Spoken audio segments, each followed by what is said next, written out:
Good evening and welcome to the Thursday Camera Artist Guild Image Critique. And I am your host, George DeLoache. I'm a portrait artist and photographer's coach. And this is where we help you to learn to master the photographic arts. I come from Los Angeles, California. Forgot to mention that. But really, getting back to mastering, and that just one point I wanted to drive home when it comes to mastering the photographic arts. And here we go. First image. And don't forget to get your images in. We were a little light on images this week. We had enough. I only go for 5. But be sure to get your images in for next week's critique. And here we go. First image is Anthony Robertson. Robertson. I'm not sure whether you pronounce your name Robertson or Robertson.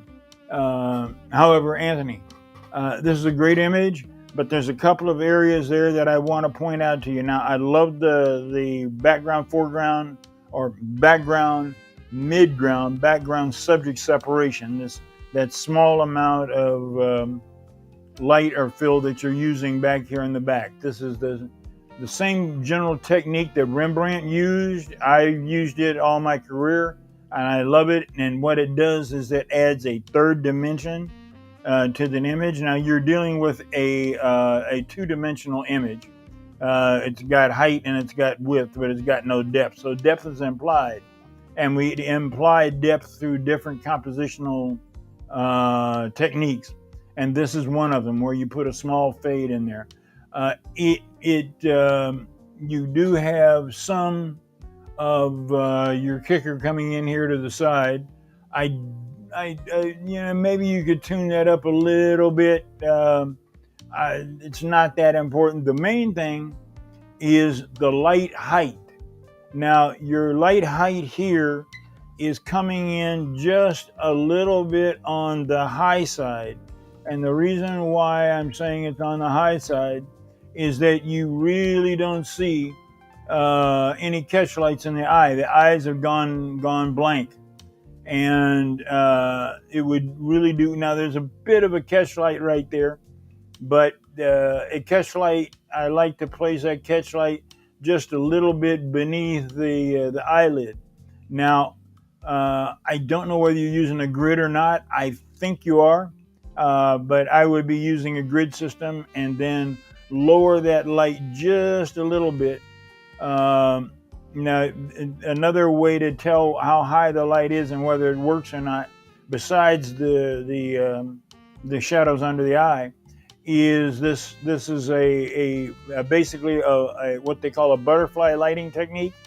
And it's butterfly lighting because they call this shadow under the nose butterfly. If this tip of the butterfly, right down here, this tip here close to the lip, intersects the lip, comes in contact with the lip, it's just a little too high. The light is just a little too high. So lower it just a little bit, bring your shadow back along about there. That would fill in light into the eyes, and it would help you in your shadows under the eyes. Now, because you're applying black makeup to the eye, or the makeup artist or whoever applied the makeup applied a shadow underneath the eye, which makes the eye even darker, and it kind of it accentuates the eye and makes it almost bulge. Now, there's a couple of ways that you can work with that catch light, and I am going to see if I can't just demonstrate this really quick. Let's go. Whoops, sorry, I didn't mean to do that. I meant to come over here and duplicate the layer, or get a blank layer.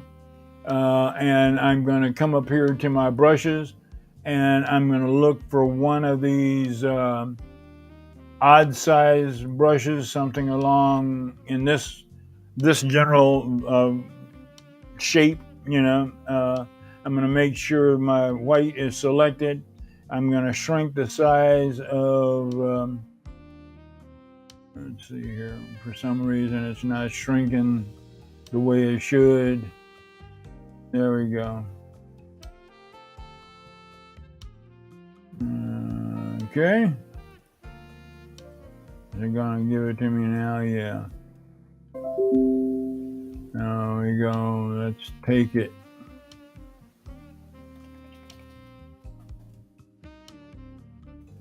I have no idea why this is not. Well, ain't that a sweet kettle of fish? Okay, so we'll just do it the old-fashioned way. We'll drop it down here a little ways. Figure right about, maybe a little bit larger. In between those two. Right about there. Let's go up here to this portion of the eye. And let's just, okay, we're at 20% opacity. Let's just go to 50% and place that catch light right about there. And we're just gonna bump it up a little bit. And that helps out quite a little bit. I don't like that one right there, so I'm going to just Control Z, back it up a little bit, move this just a little bit higher. Okay, there we are there. That's good enough. Let's go to the pointer tool. Let's back it out just a little bit with the pointer tool. And let's just rotate it just a little bit there. Okay. And let's come in again. And we're going to go back off that layer and get rid of the lettering. Okay, there we go.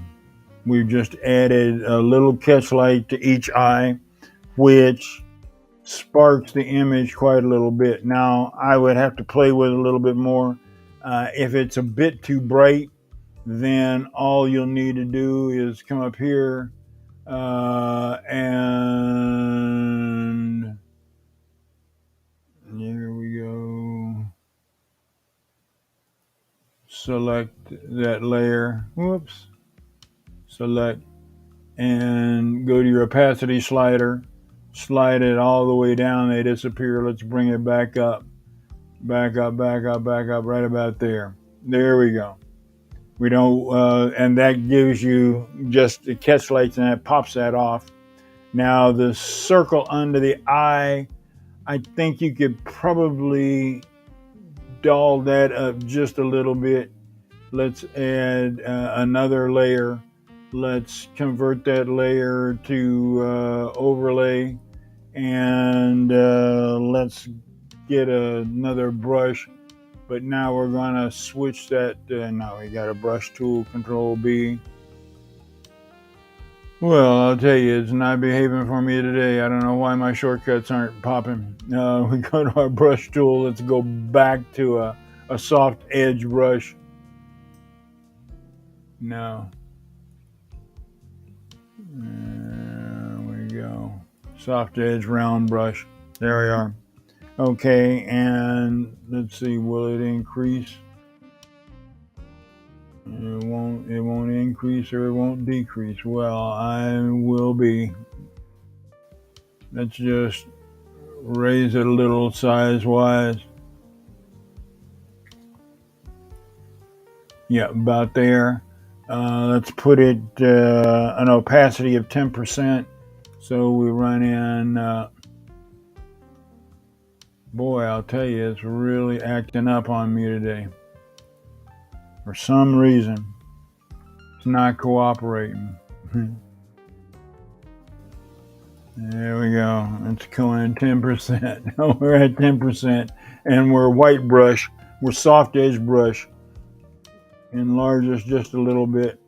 And you're just going to open this area up here. You're just going to paint that white in there a little bit, and that's going to cause that darker area to lighten up just a hair. and you want to come down here and maybe go around in there. That's too much.